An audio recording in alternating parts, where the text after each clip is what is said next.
Well, hello there, friends. So today, what we're going to be talking about is what I have nothing to talk about. Psych. So anyway, I was halfway through a project that I was going to have ready for your regular Sunday video, but I only got about halfway through it. So that means that I had to do something, right? It's Saturday night. So I have to make a video for the next day. So anyway, I thought what I would talk about is deposits. When you're a business, do you take a deposit on the work that you're going to be doing for somebody? And if it's going to be a small job, or if it's going to be a big job that's going to take an awful long time to do, I'm going to tell you what, this is my advice to you. So everybody will always have an opinion about deposits. Somebody will say, well, I never take a deposit. Some people say, well, I think I really should take a deposit. Or some people say, I always take a deposit. So let me know in comments which one is you. So I can tell you from my own personal experience, long, I know it's a long time ago, right? Um, I would do work for people and then I would rely on them to pay me after the work was done. So yeah, I kind of did that for a long time. And then I started noticing a pattern.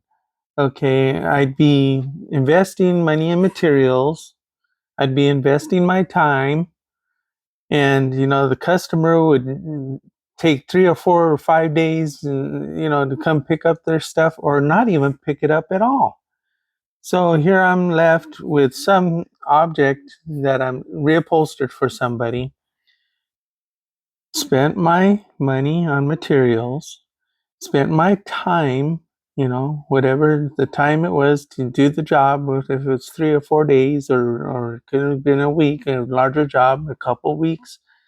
And you know what? The customer never shows up to pick up their item. So now you have a really beautiful upholstered item sitting there getting dust, and the customer either doesn't or won't come pick up their item. So it's like, well, what do you do with it? And what are you going to do? You can't sell it, right? People say, yeah, you could just sell it, but you can't. Nobody's going to buy it. So anyway, that's one scenario. So because of these experiences, I had to make it a policy that I always tell the customer that a deposit is half down is customary. So that makes it sound like, well, that's always the way it's been, which for me, it's been a long time that I've been using this policy. So it is a usual thing that the customers do.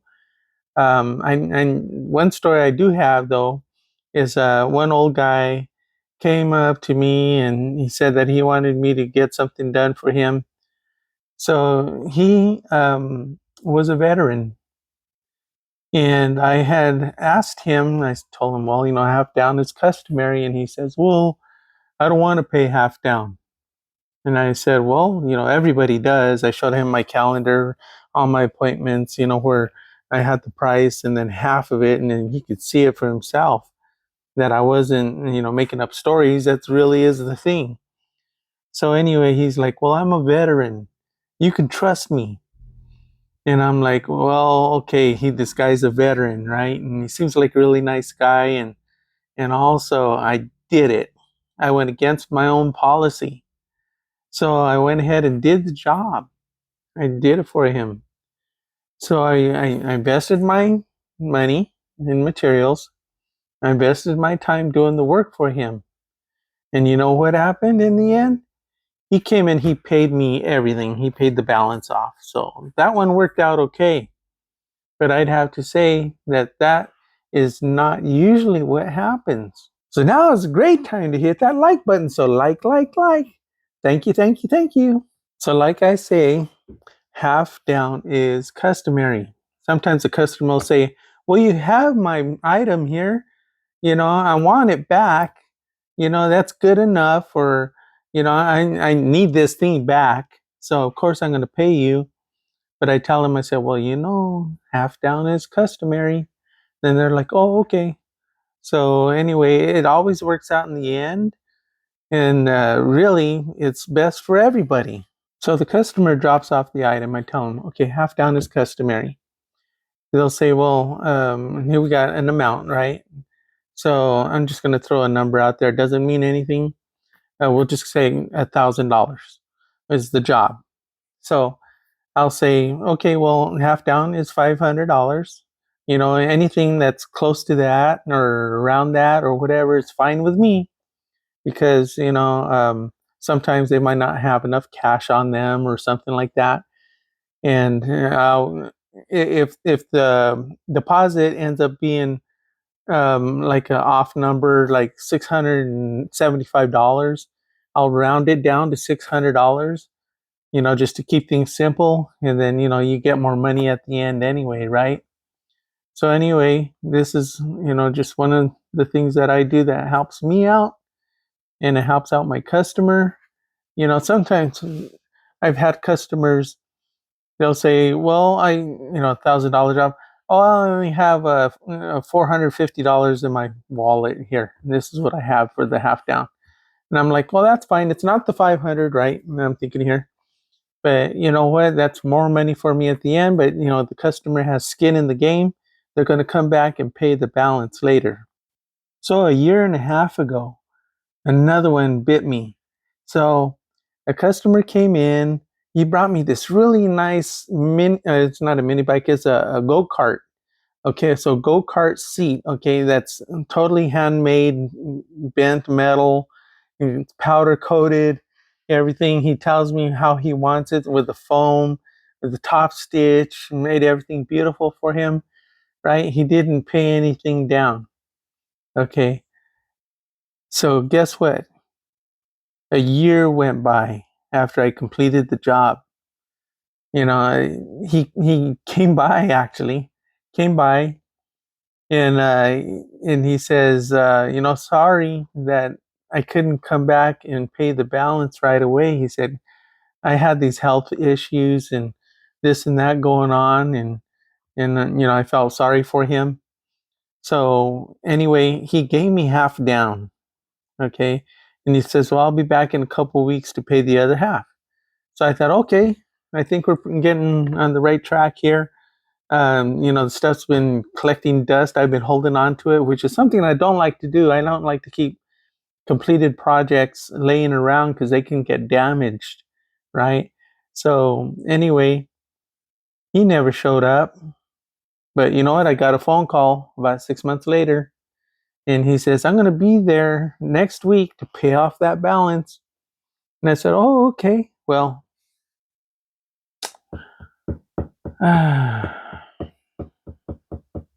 I'm still like this. So anyway, I need to say that the deposit should be a policy if you want everything to always go smoothly, always work it out with your customer. And they're always understanding, especially if you show them that all the customers before them have done that you're not singling them out. So now if a customer asks you, well, what do you need a deposit for? I'm not getting anything in return right now. It's what they're thinking, right? So I always explain to them, if it ever comes to that, I'll say, well, I have to buy the materials. So that's my investment in there. And that's what the deposit is going to cover that. Okay. Also, it's going to cover the time that I worked on it. So if I'm working on it for a whole week, okay, it's going to pay me for that week that I worked on it. Okay, and I'm not going to get the balance anyway until the end. So that, really, that's my reward that I'm looking forward to is when I complete the job, I get paid that balance. And from the time that you start the job, we'll go this way. Time that you start the job to the time that you finish the job, okay, you got a huge investment there. What if it's 2 weeks? Okay, 2 weeks. And what if you didn't take a deposit and spent that money, spent 2 weeks of your time, and you still don't have any money to show for it? Okay, or you start here and you take your deposit, which pays you at least half, if not more, right? Okay, and then anything after that is sweet. Okay, that's like, icing on top of the cake with a little cherry on top. So you got from the time that you start to the time that you finish, you're getting paid for that. And you've already paid the materials, you already got paid for your work, and then you know what? You got the other 50% waiting for you at the end. So if everything goes smoothly, you call up your customer and say, "Oh, I got everything ready. I have good news for you. Your stuff is ready." And they're like, "What? Already? Wow, that's great." You know, Sometimes they'll even say, "Well, how did it turn out?" And I gotta say, "Well, I can't say, oh, it's great, it's fantastic, right? It's the best thing ever." I tell them, well, it is, what it's supposed to be. And on the phone, they're like, yeah, well, it's great, all that kind of stuff. So anyway, everybody's happy. Customer comes in, they pick up their item, they're happy, happy, happy. And, I get my reward at the end. So recently, very recently, I got into a really strange situation. Okay, I had a customer. Maybe they're gonna see this video later. Who knows? But um, calls me up. He's he's saying, "Yeah, I have this car I need worked on." He says, I bought all these interior parts for it. I need everything installed in the car." So I'm like, "Well, okay. You're gonna come by so that way I can talk. We can talk about it, and I can see what you got. We can discuss all the fine details and arrive at a price." And he's like, "Well, I'm in the hospital. I'm gonna send my guy with the car, and he's just gonna drop everything off." Okay, so I'm like, "Oh, okay. Well, let's see how that goes." So a couple days later, the guy shows up, and I didn't know he was outside the gate. And the guy in the hospital, he calls me up and he says, "Well, my guy is there at the gate. He's waiting. Well, we had our appointment for the next day, but here he is a day early." So anyway, that was like the first thing that kind of threw me off a little bit. So anyway, he unloads the car, brings it in, and he's the painter. Okay, so he's just doing a favor for this gentleman. So here I am accepting a car with a bunch of parts, never met the customer. There's no discussion of a price. There's no discussion of a deposit. There's no money there at all. And it's getting like weirder and weirder and weirder by the minute. So I accept the car. I'm told that there's going to be more parts on the way. So the parts, started showing up, but still there's no money. Okay. So couple weeks go by, well, maybe not that long, week and a half, and I get a phone call, and we're talking about parts that need to be bought for the car. We kind of discussed a couple things, and some of the things that we discussed weren't in line with what I thought we were going to be doing with the car. So he's still calling me from his hospital bed, and I'm like really even concerned for the guy. I'm like, "Are you okay? Maybe your priority shouldn't be this car. Maybe you should get, better first and then decide what you're going to do." But he said that this car is exactly like the car that he bought when he was a young guy in high school or something.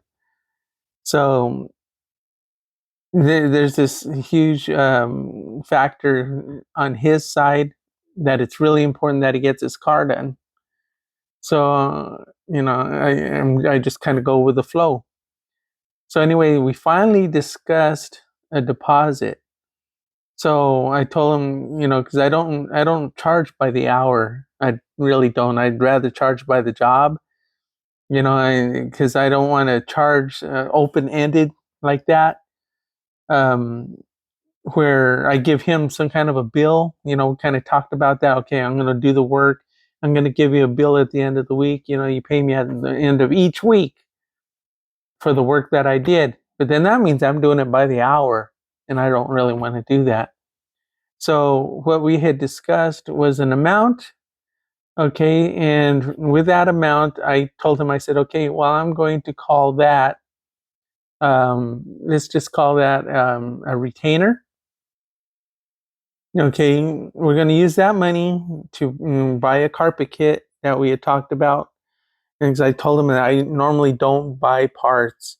And usually I leave it up to the customer to buy their own parts and I'll do the install.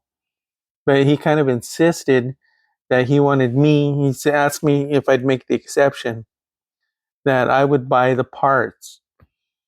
So that's why I told him, I said, okay, well, I'll take this amount for a retainer. I'm going to buy that carpet kit. I mean, I've never bought a carpet kit, I've never bought a carpet kit. And here I go. I've always made my own carpets.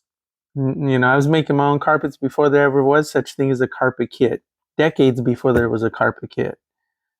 But here I am. I'm faced now with having to buy my first carpet kit, believe it or not.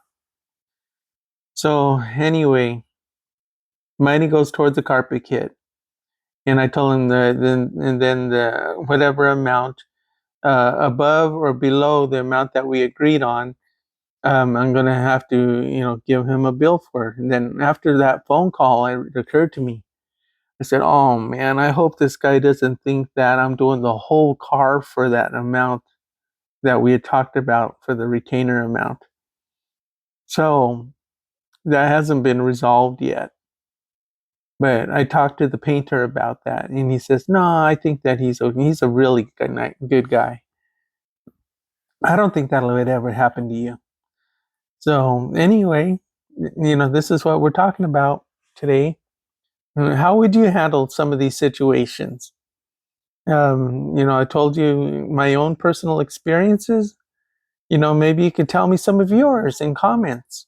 I'd really like to hear them, and then we can get and throw around some ideas, and it might help other people who are reading the comments too.